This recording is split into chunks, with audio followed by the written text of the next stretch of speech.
Do you want to dress up your staircase and make it really pop? Then check out our video today on Jones Knows. It's so beautiful, you and me. We meant to be in the great outdoors, forever free. Hi, welcome to my channel. My name is Tim. I'm a flooring and stair contractor, and today I'm going to show you something that is really cool. We're going to take regular stair treads and turn them into custom stair treads. Doesn't take a whole lot of extra work, but the result is well worth the effort, and it really makes your staircase stand out. So without any further ado, let's hit it.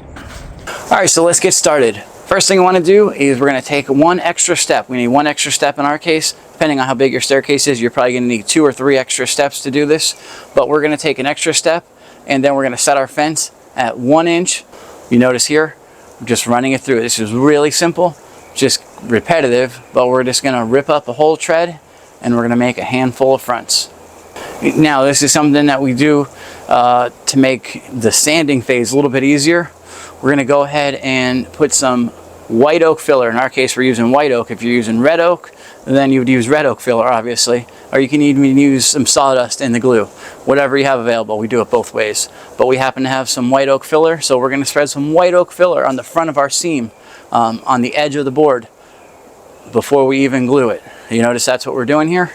We're spreading it inside the seam, and then we're going to spread our glue. I like to put the glue on and then use a paintbrush to apply it perfectly evenly. Then we're going to clamp our front on. This is really simple. Just make sure you line up that front edge as good as you can.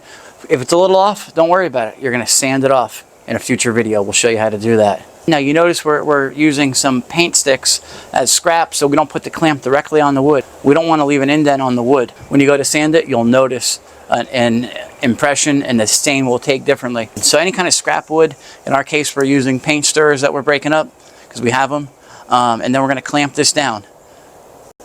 But we're not done yet. Now once it's clamped, we're going to take some additional filler and we're going to spread it on that seam all along the front edge of that board. So now we are done. Now we didn't even have to cut the round off the back because the riser is going to cover that back edge of the board. A little bit extra cutting is well worth it. Hope you can see where we're going with this. The stair treads look really chunky, they look substantial, and they're going to really dress up your staircase. If you enjoyed this video, be sure to check out all of our other content. We have lots of great videos like this on staircases, laminate floors, vinyl floors, carpentry. I even have some videos on my Bernedoodle puppy. So please like, share, tell your friends and family, and of course if you already haven't, take out your favorite flooring mallet and smash that subscribe button so you don't miss any future content. Thanks for watching.